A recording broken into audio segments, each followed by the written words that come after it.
예고해드린 대로 성경 강론 7권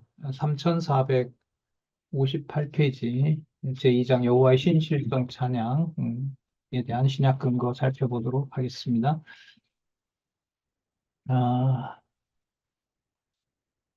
음, 이 신약 그 구조와 신약에 대한 그 예언이겠죠. 신약에 대한 예언 내용들이 이제 소개가 되는데 주로 반복하는 방식으로 되고요. 그리고 양쪽가로 다음에 설명을 다 합니다. 예, 양쪽가로 다음에 설명을 다 하는 게 이제 시편에서 굳어지고 제가 봤을 때 이건 이제 잠언에도 그대로 이어지고요. 그리고 이제 선지서죠. 선지서 이제 어디쯤에 가면 이제 시작할 때 등장하는 구조가 어, 등장하리라고 생각합니다. 그러면 이제 에, 신약에서 어, 신약에 가면 이미 이제 첫 번째 단락, 두 번째 단락, 세 번째 단락 이 구조가 만들어지고 있어요. 지금 시편은 마친 다음에 강론을 한 다음에 신약의 그리스도와 연결을 시키는 그런 구조를 가지고 있습니다. 그리고 그 사용하고 있는 구절들은 반복하기 때문에 시편 내용이 많잖아요. 190편이라 하더라도 그 여러 편씩 묶어서 거기에 이제 신약 구절을 소개하고 오실자의 표상, 마지막 아담 예수 그리스도에 대한 말씀들을 반복적으로 소개를 합니다. 그래서 장에 비해서 편에 비해서 그렇게 많은 구절들이 등장하는 건 아닙니다. 하지만 뭐 많고 적고가 아니라 이렇게 시편 전체가 바로 예수 그리스도에 대한 그 예표로서의 모형과 그림자구나라는 사실을 우리가 알 수 있고 더 깊이 이제 공부해 갈 수가 있게 되죠. 그러면 우리 여호와 신실성 찬양과 관련해서 우리 바로 이제 신약 아, 그 근거를 한번 바로 찾아보도록 하겠습니다. 여호와 신실성 찬양은 먼저 3458페이지 두 번째 단락 밑에서부터 다섯 번째 줄 보면 시편은 언약시, 기원시, 찬양시 이렇게 나온다는 거죠. 자, 언약하고 그 다음에 기도하게 하시고 그게 기원시예요. 언약 세워주시는 것도 찬양하게 하시는 거고요. 어, 기원도 여호와를 찾게 하는 거니까 찬양인 거고요. 그다음에 찬양시는 성취한 것에 대해서 찬양하는 겁니다. 이 찬양시는 언약 성취를 전제로 한다는 겁니다. 그러니까 여호와께서 세워주시고 그것을 우리가 기도하잖아요. 그 기도하는 방식은 매우 매우 이제 다양하겠죠. 그러니까 거의 여호와가 기억나지 않아서 막 몸부림치는 기도에서부터 그리고 어, 뭐 우리가 구조에 나오지만은 내용에 나옵니다만은 대적이 몰려올 때라든지 그 다음에 내가 그 여호와의 이름이 사라지는 거라든지 내가 진짜 택자가 맞냐고 이제 의심이 될 때라든지 그럴 때 여호와여 나를 버리셨나이까 그 22편에 나오죠. 시편 22편에 나오는 여호와 여자의 나를 버리셨나이까라고 할 때도 거기에 누구 이름을 부르게 돼요. 아버지요, 아버지요, 이렇게 부르잖아요. 그걸 시편에서는 무엇하고 연관을 시키냐면요. 신실하신 여호와를 찬양하는 것과 관계가 돼요. 그래서 아직도 우리의 어떤 언어나 생활에서 기도를 한다, 기도 생활이다라고 했을 때는 시편에서 말하는 언약시, 기원시, 찬양시의 어떤 의미와는 좀 거리가 아직 좀 있는 것 같아요. 그래서 이번 기회에 시편의 어떤 내용을 통해서 신실성을 찬양하게 하시는 그 과정이 어떤 건지 같이 공부하도록 그렇게 하겠습니다. 3640페이지에 가시면 제2장 여호와 신실성 찬양에 대한 설명이 나오는데요. 제1절 시작하는 그 위쪽으로 보시면 밑에서부터 하나 그 신약 구절 세 개 나오잖아요. 그 위로 하나, 둘, 셋, 넷, 다섯 번째 줄 끝에 가면 따라서라고 나와요. 따라서 시편 내용은 여호와께서 이스라엘 열조에게 세우신 모형적 3대 언약을 성취해 주신 역사 섭리를 통하여 계시하신 여호와의 신실성에 대한 언약 자손의 찬양일 뿐만 아니라 첫 아담에게 세우신 실체적인 3대 언약을 장차 오실 둘째 아담, 마지막 아담이겠죠? 마지막 아담 메시아를 통하여 성취해 주실 섭리에 대한 예언적인 성격을 띠는 자, 결론이 여호와의 언약 계시다. 이거 선명하죠? 이게 앞부분에도 있지만 다시 한번 확인하면 이게 2001년도거든요. 그러니까 지금 24년이니까 23년에 성경 계시의 마지막 개념이 바로 여호와의 언약 계시다. 이제 덧줄이면 여호와의 계시 이렇게 되겠죠. 자, 누가복음 24장 44절 잘 아는 말씀이죠. 예수님께서 부활하시기 전에 내가 너희와 함께 있을 때 너희에게 말한 바 모세의 율법과 선지자의 글과 시편에 나를 가리켜 기록한 것이 모두 이루어져야 하리라 한 말이 이것이라 하시고 이러면서 말씀하셨던 거 그게 누가복음 24장 44절입니다. 그 다음 로마서 5장 14절 아담으로부터 모세까지 아담의 범죄와 같은 죄를 짓지 아니한 자들이 외도 사망이 왕노릇하였나니 아담은 오실 자의 표상이라. 아담하고 우리가 무관한 것 같지만 아담 안에서 우리가 죄의 지배를 받는 것처럼 2000년 전 그리스도가 오셨지만 우리와 무관한 것처럼 보이지만 바로 그리스도는 우리와 함께 우리의 의가 되도록 하시는 의의 주인이 되시는 겁니다. 그 다음에 고린도전서 15장 45절 기록된 바 첫사람 아담은 산영이 되었던 것 같이 마지막 아담은 어떤 영이냐면 살려주는 영입니다. 그 창조주인 거죠. 영을 만들 수 있는 것은 하나님밖에 안 계시니까. 자, 먼저 이제 시편은 세 개로 세 구조로 되어 있죠. 1장과 2장이 세우신 언약 찬양시고요. 그 다음에 3편부터 89편까지 예, 성취 기원시고요. 그 다음에 90편부터 150편까지는 무슨 내용이죠? 어, 예, 성취에 대한 찬양시죠. 성취에 대한 찬양시. 세우신 언약 찬양시, 성취의 기원 찬양시, 그리고 성취에 대한 찬양시 이렇게 전부 찬양으로 끝난다는 겁니다. 그럼 찬양은 시편에서 아까도 말씀드렸지만 내 어떤 그 마음에 맞는 기분하고 관계가 조금이라도 있을까요? 조금이라도 관계가 없을까요? 조금이라도 관계가 없어요. 이걸 섞으려고 하면 이해가 안 돼요. 시편은 왜곡되게 됩니다. 그러니까 철저히 여호와의 이름을 여호와의 신뢰성에 바탕을 두고 여호와의 이름을 여호와의 방법으로 부르게 하신다. 이게 매우 중요하죠. 그리고 참고로 이 시편의 신실성을 이해할 때는 앞에 나왔던 잠언이 아니고 그 욥기에 여호와의 전능성이 함께 연결된다는 것도 아울러 말씀을 드립니다. 1편에서부터 2편까지에 대한 신약 근거 볼까요? 3461페이지. 여기는 이제 미리 보여주고 있어요. 잘 아시는 누가복음 22장, 24장 44절. 자, 먼저 형통에 대한 언약시와 유업에 대한 언약시가 있는데 형통에 대한 언약시. 복 있는 사람은 그 행사가 다 형통하다. 악인은 심판을 견디지 못하고 망한다. 의의 길은 여호와께서 인정하신다. 여호와께서 의의 길을 인정하신다. 이렇게 나오는데 3467페이지 형통에 대한 언약시의 신약분 한번 볼게요. 3467페이지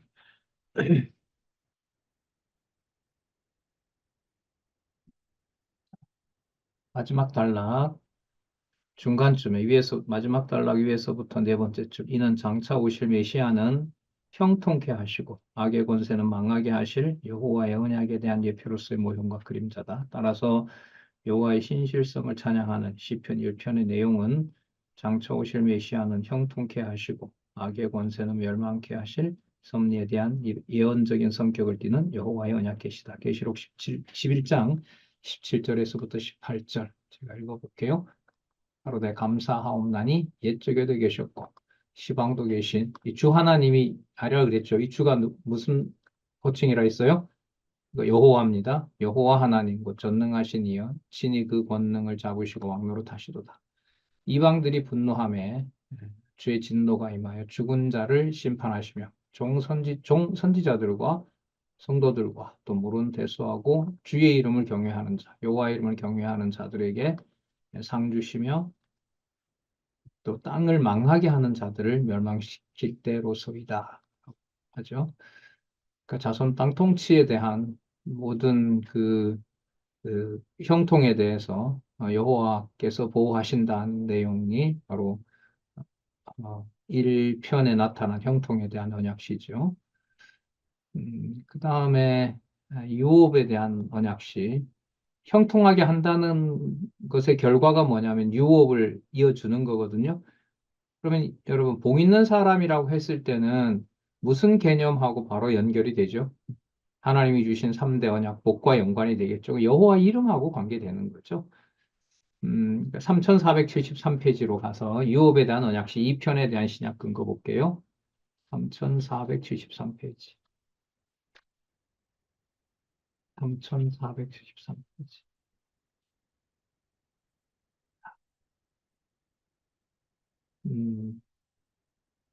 계시록 11장 15절이죠. 계시록 11장 15절. 아까 우리 살펴봤습니다. 살펴보지 않았습니다. 처음입니다. 일곱째 천사가 나팔을 불매 하늘에 큰 음성들이 나서 가로되 세상 나라가 우리 이게 주도 여호와입니다. 우리 여호와와 여호와 그리스도의 나라가 되어 그가 세세토록 왕노로 타리로다. 그럼 영원한 왕노로 타시는 것 안에 누구 이름과 누구 이름이 함께 들어가요? 여호와와 그리스도의 나라가 함께 들어가죠. 요즘 그 계시록 공부하고 있잖아요. 화요일 날. 계시록에 나타나는 그 하나님 아버지, 여호와 하나님, 여호와 전능하신 주, 그다음에 예수 그리스도 어린 양이라는 개념이 분리되지 않는다는 거죠. 그거 계속 확인해 가고 있습니다. 자, 그 다음에 여기서 이제 1장, 2장을 포함하는 제1절 세우신 언약 찬양시에 대한 신약 근거를 여기서 설명하고 있어요. 그게 3, 4, 7, 3에 보면 두 번째 단락에 시편 1편, 2편은 이렇게 설명합니다.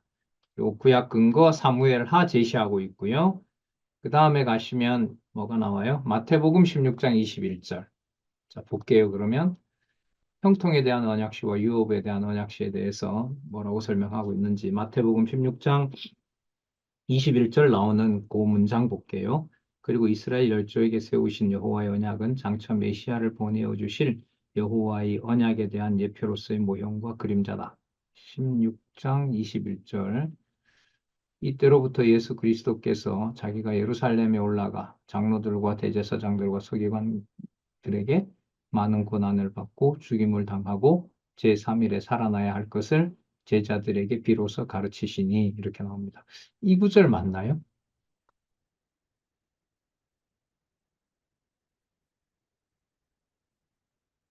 예, 맞아요. 바로 찾아오긴 바로 찾아왔거든요. 예, 여러분, 세우신 언약 찬양시와 어떤 관계가 있을까요? 16장 21절에 보면 무엇을 세워주셨죠? 예수 그리스도께서 죽었다가 살아나실 것에 대한 것을 말씀을 하고 있어요. 그러니까, 이제 세우신 언약을 찬양하도록 하는 내용이 예수께서 많은 고난을 받고 죽임을 당하고 제3일에 살아나신다는 거. 이거 부활과 관련되거든요. 그 부활과 관련된 것을 복 있는 자라는 것하고 연관을 시켜요. 그 복이 3대 언약이잖아요. 그 3대 언약의 실체적인 성취는 그리스도께서 무엇하는 사건하고 연관된다? 예, 부활 사건하고 연관된다는 거죠. 부활 사건하고. 이게 왜 그러냐 하면 2장 때문에 그래요. 2편 때문에. 이 편에 여러분 잘 기억하고 계실 텐데 이방이 열방이 허사를 경영한다 그러잖아요. 허사를 경영하는 게 결국 누구를 죽여요? 예, 예수님을 죽이고 다 끝난 것 같지만 그리스도가 부활하셔서 사망 권세를 이기신단 말이죠. 그래서 이 관련해서 근거 구절을 예수께서 직접 이제 본인 입으로 내가 뭐 한다? 죽고 살아난다라는 것을 말씀한다는 걸 특히 이제 이 편과 관련해서 이제 저자는 이 구절을 연결을 시키고 있는 거예요. 이게 이제 탁 보면 탁 나오는 케이스가 아니에요, 이거. 그러니까 이 편에 대한 내용을 알고 있고 그 내용을 메시아와 연관을 시키고 예수께서 직접 말씀하셨던 것을 찾아서 소개하는 방식이라고 보면 돼요. 자, 그 다음에 또 하나는 그 다음에 보면 따라서 여호와의 신실성에 대한 다윗의 찬양 내용은 장차 언약대로 오실 메시아에 대한 예언적인 성격을 띠는 여호와의 언약 계시다. 마태복음 1장에서부터 3장 여기에는 예수님께서 구약에 언약한 메시아로 오셨다는 사실을 확인해 주는 겁니다. 잘 아시는 대로 1장과 2장은 예수의 출생에 의한 성취 내용이고요. 3장과 4장, 이제 3장은 요한의 행적에 의한 성취입니다. 그러니까 요한이 옴으로써 반드시 누가 온다? 예, 메시아가 온다는 것을 확증하는 것으로 지금 저자는 3장까지 소개를 하고 있습니다. 자, 여기에 근거해서 이제 3편에서부터 89편까지, 예, 그렇죠. 내용으로 보면 150편이니까 한 70% 되는 거죠. 저게 80 몇 편이 들어있으니까요. 그죠? 한 3분의 2까지는 안 되겠지만, 지난번에 말씀을 드렸나요? 이제 구조상 1편, 2편 읽고요. 3편, 89편 빼버리고요. 90편부터 읽으면 바로 언약 성취입니다. 애누리 없는, 진짜 딱 맞아요. 너무너무 잘 맞아요. 그리고 90편에 가면 그 성취가 실체적으로 그리스도와 연관되어 있고 어디 차원으로 끌어올리냐면 창세전 영원한 언약으로 끌어올립니다. 그래서 이게 참 놀라워요. 이 구조를 잡아나간다는 게 이게 참 너무너무 흥미로운 게 이 시편이라고 할 수 있어요. 자, 여호와께서 기도하게 하신다라는 내용. 자, 언약을 세워 주셨으면 너희들이 이루어라가 아니에요.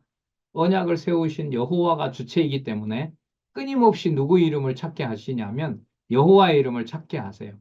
그게 3편에서부터 89편이고요.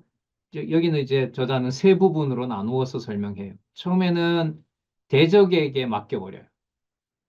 대적에게 맡긴다는 말은 자손과 땅과 통치 언약을 대적이 와서 그 전부 망가뜨려 버린다라는 것으로 보이죠. 거기서 이제 누구 이름을 부르냐면 여호와 이름을 부르는 거예요. 그리고 이제 42편에서 72편에 보면 제가 언약 백성입니다. 그런데 언약 백성처럼 취급을 안 하세요. 버린 자식처럼 취급해요. 그럼 이제 어떤 기도를 하게 될까요? 여호와에 어떻게 이럴 수가 있습니까? 이렇게 나오죠. 여호와에 어떻게 이럴 수가 있습니까? 대적이 몰려오면 대적이 몰려왔는데 우리 죽으란 말입니까? 이거고. 그냥 그 백성 자체를 택한 백성처럼 안 다루어요. 그러니까 여호와여 제가 언약 백성 아니에요? 뭐 이렇게 기도하게 되겠죠. 그다음에 세 번째 73편에서부터 89편에 보면 예를 그래 들었죠. 하나님의 이름이 있는 예루살렘 성전을 불태워 버리세요. 그러니까 누구 이름이 사라지는 상황을 만들어요? 예, 여호와의 이름이 사라지는 상황을 만드는 거죠. 자, 거기에 누구 이름을 부를 수밖에 없어요. 야, 여호와 어디 갔냐? 여호와 어디 갔냐? 여호와 도대체 어디 계십니까? 이 타면은 다 끝나는 거 아닙니까? 이런 상황이 되는 거예요. 이게 여러분 3편에서부터 89편이에요. 3편에서부터 89편까지 쫙 그걸 논리적으로 연결해서 읽어 나가면 진짜 뭐 진짜 기가 막힙니다. 예. 처음에 시작하는 게 뭐냐면 강구시죠. 강구시고 그다음에 서원과 강구시. 여러분 그 3편에서부터 89편에서요. 서원시가 되게 중요해요. 그럼 서원은 맹세잖아요. 서원은 일종의 맹세예요. 맹세고 또한 서원제는 나중에 감사제하고도 관계가 돼요. 뭐뭐 하겠다는 것하고도 관계되고요.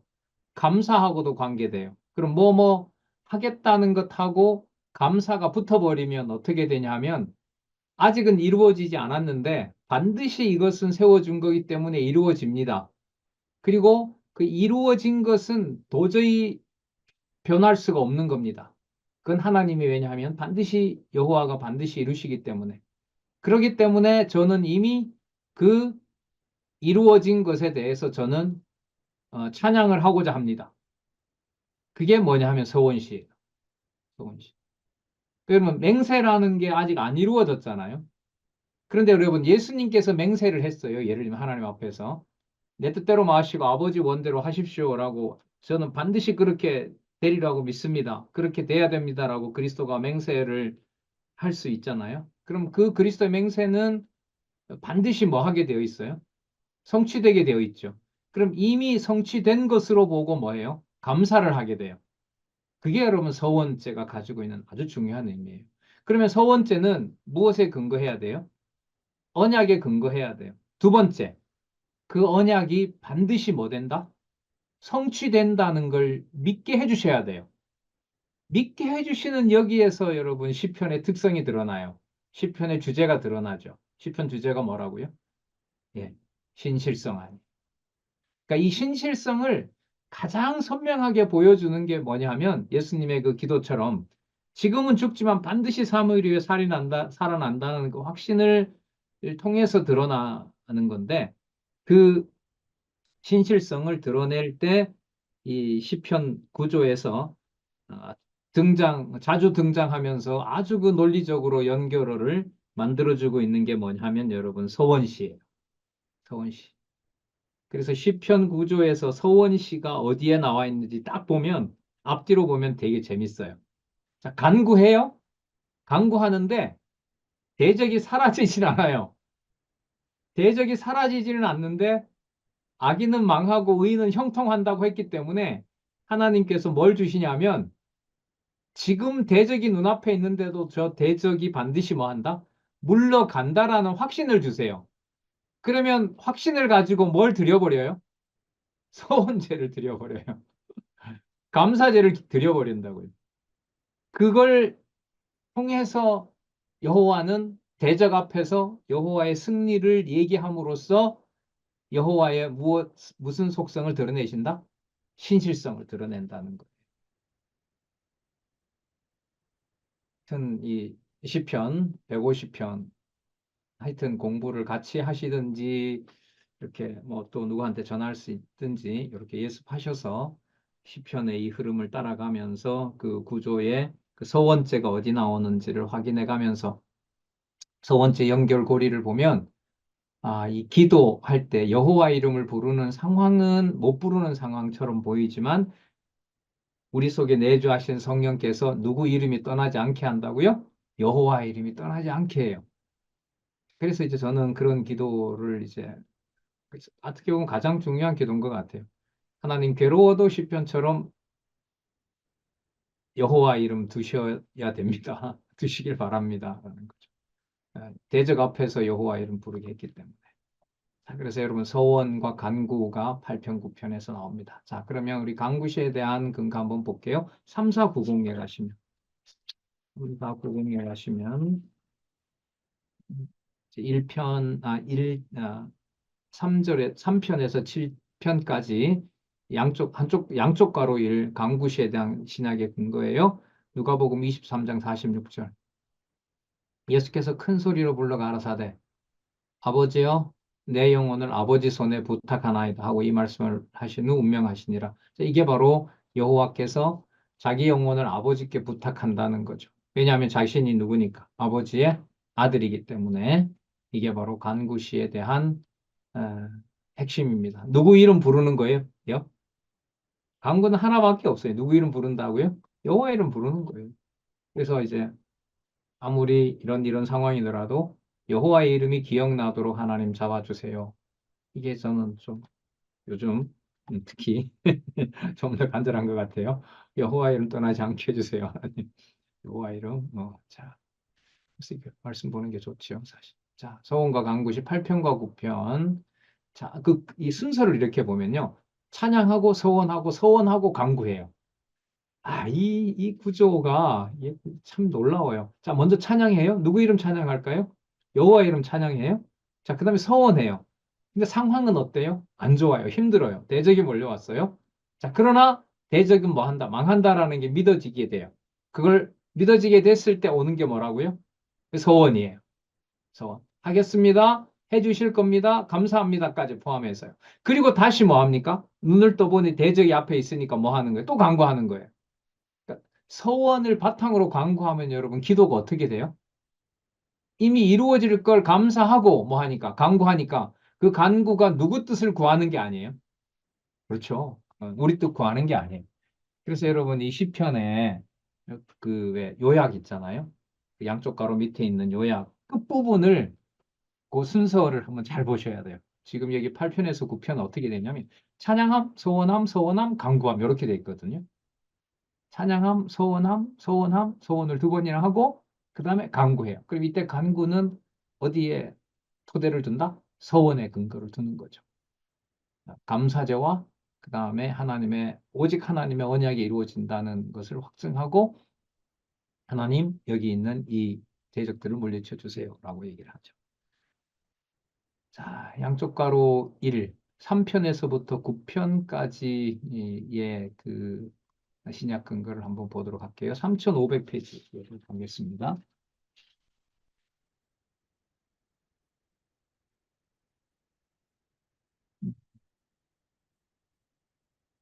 8편, 9편은 여러분 아까 우리 읽었었죠. 누가복음 23장 46절 아버지여 내 영혼을 아버지 손에 부탁하나이다 이렇게 한 거예요. 자, 그러면 양쪽 가로 한쪽 가로 욕보일 때 기원시 3편에서부터 9편까지의 근거 한번 볼게요.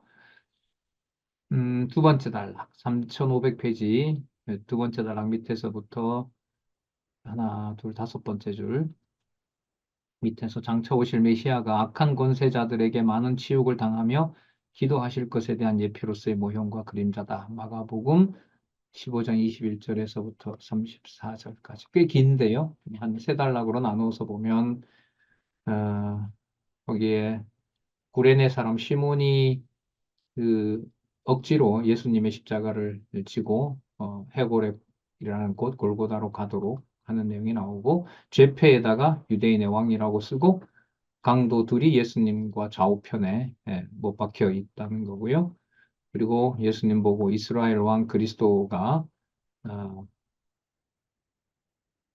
예수님을 모욕하고 그다음에 음, 이스라엘 왕 그리스도가 십자가에서 내려와 우리로 믿게 하라라고 하면서 조롱하고요. 그 다음에 제9시 오셋이죠. 오셋이 예수님 돌아가시고 돌아가실 때 엘리 엘리 라마 사박다니 나의 하나님 나의 하나님 어찌하여 나를 버리셨나이까 라고 기도하실 것에 대한 또 여호와를 찾게 될 것에 대한 근거로서 어디서부터 어디까지다? 네, 3편에서부터 9편이다. 이렇게 됩니다. 자, 그 다음에 두 번째 잊으실 때 아까는 욕보일 때고요. 이번에는 여호와의 이름을 잊게 해요. 여호와의 이름이 잊어버리도록 상황이 너무 악해지니까 그게 이제 에, 10편에서부터 21편인데 먼저 간굿이 나오죠. 10편에서부터 17편까지 3522페이지. 아까 구조가 본문 설명 후에 신약 근거 제시한다 그랬죠. 이미 나왔던 구절이에요. 예수께서 소리질러 가라사대 엘리 엘리 라마 사박다니 이는 나의 하나님 나의 하나님 어찌하여 나를 버리셨나이까 라는 뜻이다. 그러니까 이제 우리가 공부를 더 열심히 이제 더 이게 확인을 한다는 말은 10편에서부터 17편까지를 논리적으로 연결해서 읽고 그 다음에 이게 마태복음 27장 46절에 이 구절로 전부 다 모아지는지를 공부해야 돼요. 연결을 시켜야 돼요. 이건 이제 여러분 10편에서부터 17편이니까 많잖아요. 그럼 이제 이걸 어쨌든 다 연결을 하고 설명을 해서 어디에 모아야 돼요? 엘리 엘리 라마 사막다니에 다 모아야 되는 거예요. 그럼 이거는 시간이 많이 걸리죠. 공부해야 되고 메모해야 되고 모아야 되고 그러면 여러 가지가 이게 맞아 전부 강구시구나라고 이제 확인하고요. 여호와 이름을 잊어버렸구나. 이 대표적인 것이 그리스도가 오셔서 엘리 엘리 라마 사박다니라는 여기에서 이루어지는 거구나. 이것하고 또 시편 전체 주제인 뭐 하고요? 예, 신실성하고 또 연결을 시켜야 되고 이게 이제 여러분 공부해가는 과정. 자, 그 다음에 18편은 50절까지여가지고 그냥 18편 하나만 이렇게 해놨는데 찬양과 서원시인데 3533페이지로 가서 보시면 3533페이지에 계시록 14장 1절에서부터 3절. 자, 거기 설명 한번 보시면은요. 계시록 14장 1절에서부터 3절, 3533, 밑에서부터 세 번째 줄, 그 문장은 다섯 번째 줄뿐만 아니라 장차 오실 메시아가 악한 권세를 멸하시고 승리의 노래를 부르실 것에 대한 예표로서의 모형과 그림자다. 자, 계시록이 나와버리네요. 자, 마태복음 나오고요, 계시록 나오고요. 그럼 벌써 시편에는 벌써 성경 전체가 커버되고 있다. 이렇게 이제 확인할 수가 있습니다. 어린 양이 시온산에 섰고 그와 함께 14만 4천이 섰고 그 이마에 어린 양의 이름과 아버지의 이름 여호와죠. 여호와 이름이 있습니다. 그 다음에 하늘에서 소리가 나고 그 다음에 14장 3절에 보면 저희가 보좌와 내 생물과 장로들 앞에 새 노래를 부르고요. 땅에서 구속함을 얻은 14만 4천 밖에는 능히 이 노래를 배울 자가 없다. 이거 보면 찬송한다고 하나님을 찬송한다고 다 하나님을 믿는 게 아니에요. 자기가 부르는 그 여호와라는 이름이 여호와께서 부르는 그 사람에게 어떻게 해줘야 돼요? 알려줘야 돼요. 예. 여기 보면 입맞은 자밖에는 그 노래를 배울 수가 없다 그러거든요. 예. 아무리 여호와를 얘기해도 머릿속에 그 내용이 없는 거죠. 그 다음에 세 번째, 간구와 서원시는 3544페이지에 가서 볼까요? 이건 마가복음 15장 34절, 엘리 엘리 라마 사박다니라고 이제 하고 있습니다. 반복되는 거는 그냥 좀 계속 넘어갈게요. 그래서 여기 10편에서부터 21편 있죠. 10편에서부터 21편, 양쪽 가로 2번, 잊으실 때의 기원시. 그러니까 대적의 멸망을 기원하는데 아예 대적에다가 맡겨놓은 것과 같은 잊으실 때의 10편에서부터 21편에 정리되는 구절이 3544페이지에 가면 마태복음 15장 34절 엘리 엘리 라마 사박다니라는 구절이라는 거 확인할 수가 있습니다. 자, 그 다음에 22절 22편에서부터 37편까지 버리실 때의 기원시 버리실 때 자, 버리실 때. 그 대적에게 버리는 거죠. 네. 그런데 여러분 이게 37편까지 이게 특징이 뭐냐면요. 버리는데 대적에게 버렸는데 나중에 가면요. 죄를 고백하게 해요. 이게 이 버리실 때의 교원시의 중요한 특징이에요. 대적에게 버려서 이렇게 구해주세요라고 강구를 하는데 이게 뒷부분으로 갈수록 바로 여러분 죄인으로서이다. 제가 죄인입니다라는 이게 드러나게 됩니다. 그러니까 여호와의 이름을 부르는 것과 우리가 통상 죄인의 눈이 된다는 것하고 관계가 있는 부분이 바로 22편에서부터 37편까지라고 할 수 있습니다. 먼저 22편에서부터 24편까지 3557페이지. 3557페이지. 마지막 세 번째 단락에 밑에서부터 여섯 번째 줄, 요한복음 12장 26절, 그 문장 읽어볼게요. 뿐만 아니라 이는 장차 오실 메시아가 대적의 손에 버림당했을 때 악한 세력에서 구원을 강구하실 것에 대한 예표로서의 모형과 그림자다. 12장 26절에서부터, 26절이네요. 제가 잘못 찾아온 것 같네요. 12장 26.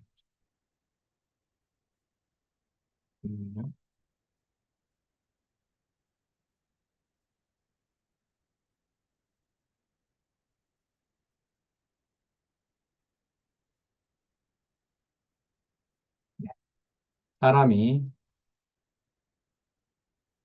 나를 섬기려면 나를 따르라. 나 있는 곳에 나를 섬기는 자도 거기 있으리니 사람이 나를 섬기면 내 아버지께서 저를 귀히 여기시리라. 예. 그래서 22편, 23편, 24편 여러분들 유명하지 않아요, 그죠? 여기 22편도 중요하고 23편도 뭐 너무나 잘 아는 구절이고 24절도 아주 논리적으로 연결이 됩니다. 만유의 주권자 되시는 영광의 왕이신 여호와. 선명하죠? 22편 어찌하여 나를 버리셨나이까? 그 다음에 23편 내게 부족함이 없으리로다. 푸른 초장 얘기가 나오죠. 그리고 영광의 왕 여호와. 이 흐름이 너무너무 참, 너무너무 좋아요. 22편에서 24편. 자, 그러면서 이제 구약 근거는 나를 섬기려면 나 있는 곳에 함께 있어야 된다. 그러면 아버지가 저를 귀히 여긴다. 얘기를 합니다. 자, 그 다음 꽤 깁니다. 25편에서부터 31절까지. 여기도 뭐 30편 같은 경우에 보면 대적을 멸해 구원하심으로 영영이 감사할 것을 말하면 서원해요. 25편부터 31편까지 끝에만 읽어볼게요. 간구하고 간구하고 서원하고 서원하고 간구하고 찬송하고 찬송하고 서원하고 간구하고 교훈해요. 그러니까 뭐가 반복됩니까? 간구, 서원, 간구, 찬송, 찬송, 그리고 서원, 간구, 교훈. 그리고 이 교훈함이라는 게 이게 지금 단락을 만들어주는 이게 아주 중요한 그 부분이거든요. 그러니까 이 교훈 속에는 간구도 하게 하고 서원도 하게 하고 찬송도 하게 해서 마지막에 그 교훈에는 누구를 교훈하려는 걸까요? 누구를 알려주려는 걸까요? 이 1편에 복 있는 자는 이렇게 된다고 하는 그 약속을 해주셨던 여호와를 바로 알려주는 내용이 바로 교훈입니다. 음. 이게 시편에 이런 구조가 많아요. 강구소원, 강구소원 하다가 끝에 가면 교훈 이렇게. 교훈. 3583페이지 3편에서 25편에서부터 31절까지에 대한 내용입니다. 아까 읽었었죠? 엘리엘리 라마 사박다니 이거예요. 아버지 아버지요 어찌하여 나를 버리셨나이까. 여러분 그러면 방식은 버린 거예요. 버린 것처럼 엘리엘리 라마 사박단이라고 현재 상황을 얘기를 하는데 이게 누구 이름을 부르게 하시는 방법이에요? 그렇죠. 아버지의 이름을 부르게 하는 거예요. 예, 우리 지금 음, 어, 연수하고 있는 그 디나 자매가 22편에 대해서 버렸다고 하는데 이게 어떻게 신실성에 들어가요? 이렇게 딱 묻는 거예요. 예, 그렇잖아요. 그죠? 아버지, 아버지, 어찌하여 나를 버리셨나이까라는 건데 시편 주제가 뭐죠? 신실성 아니에요. 아버지가 버렸는데 그게 어떻게 신실성인 거예요? 자, 그 질문이 되는 거죠. 아, 그것만 봐서는 안 되는 거고, 그리고 예수님이 엘리엘리 라마 사막단이라고 한 것은 구약의 언약한 것을 성취하시는 것을 증거하고 성취하는 것을 보여줌으로 당신이 다윗을 통해서 또 시편을 통해서 약속했던 메시아로 와서 당신이 메시아로 이 땅에 왔다는 것을 확증하기 위해서 시편에 있었던 그 구절을 뭐 했다? 성취하기 위해서 얘기한 거지. 힘듭니다. 저 지금 못 견딥니다. 그렇게 힘들다. 날 왜 버렸느냐. 그걸 말하는 게 아니다. 그러니까 성경 본문 이해가 되게 중요하다. 이제 이렇게 네, 했습니다. 자, 그 다음에 32편에서부터 37편까지 교훈과 찬양 및 간구시가 나와요.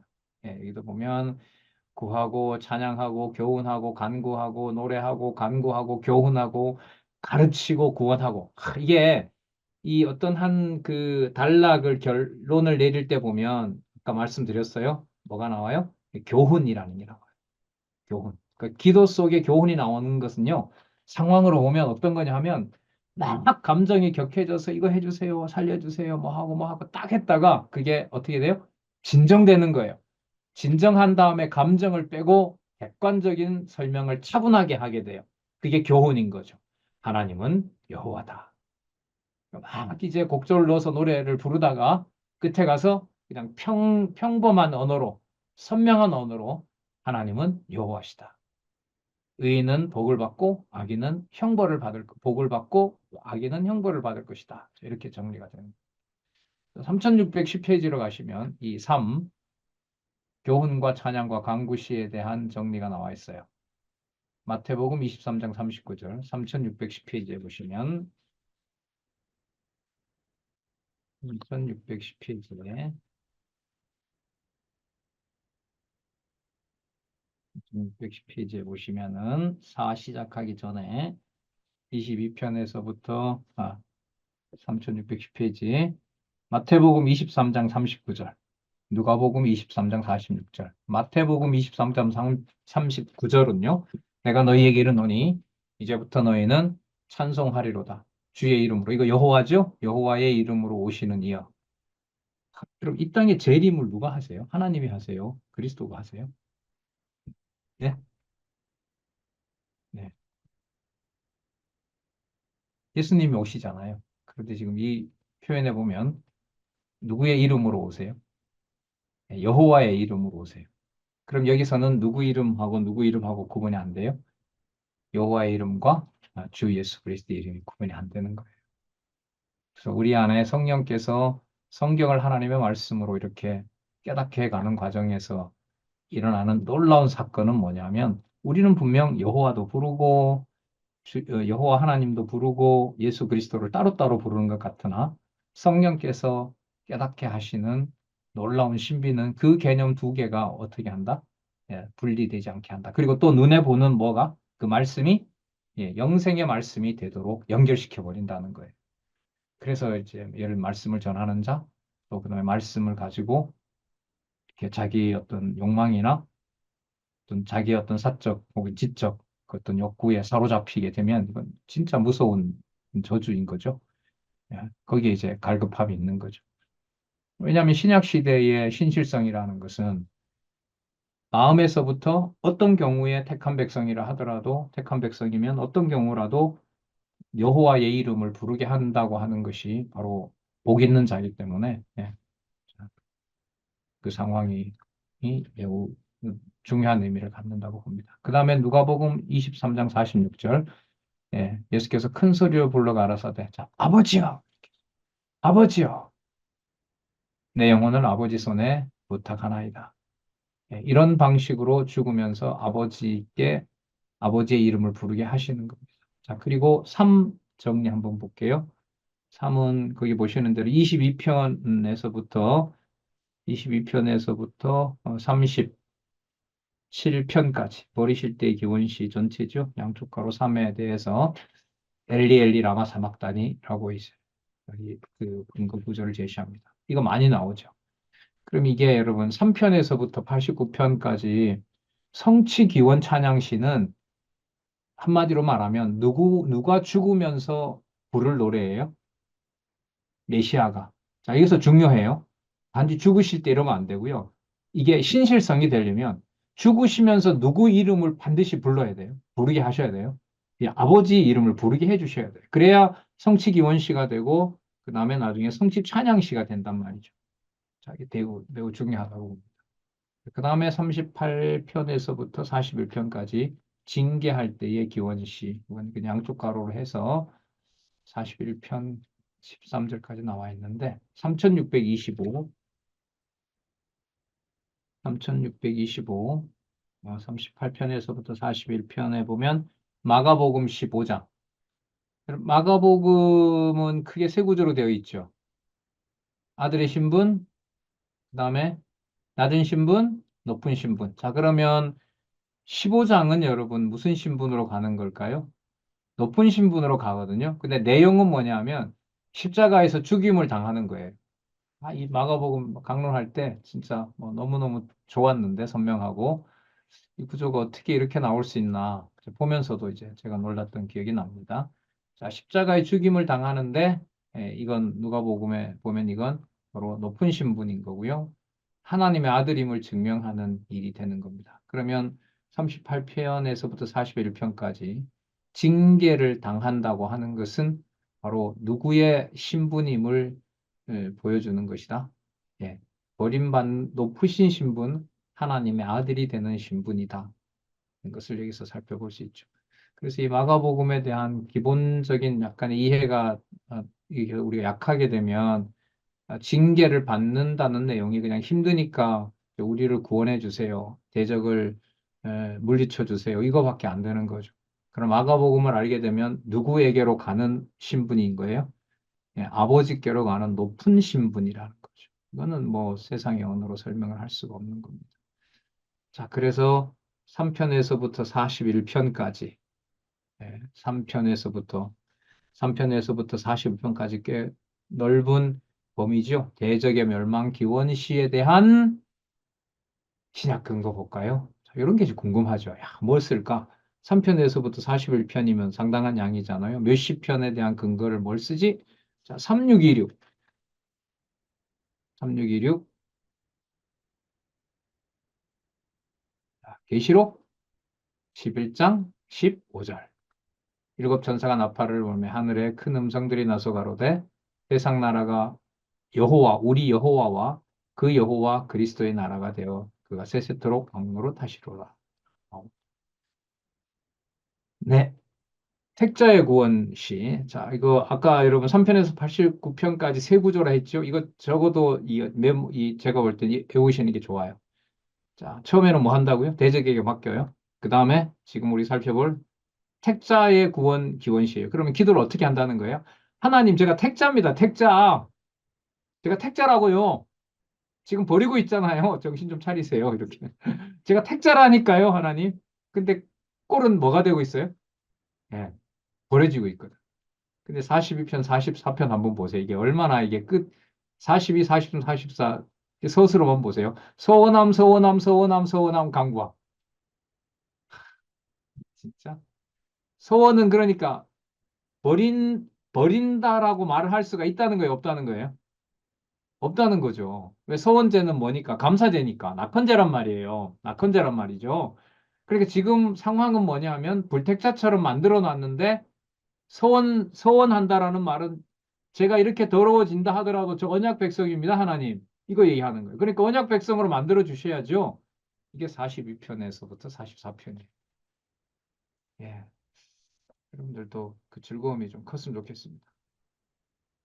이 시편의 내용이 어느 정도 이해가 되시면 요약 뒷부분을 딱 모아보는 거 재밌습니다. 재밌는데 중요한 게 서원죄가 무엇인지를 이해하셔야 돼요.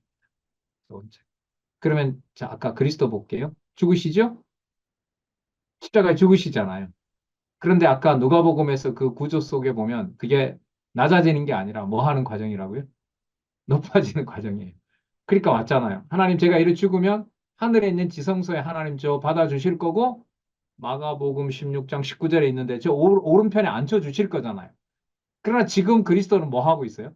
현실적으로는 십자가에 죽고 있는 거예요.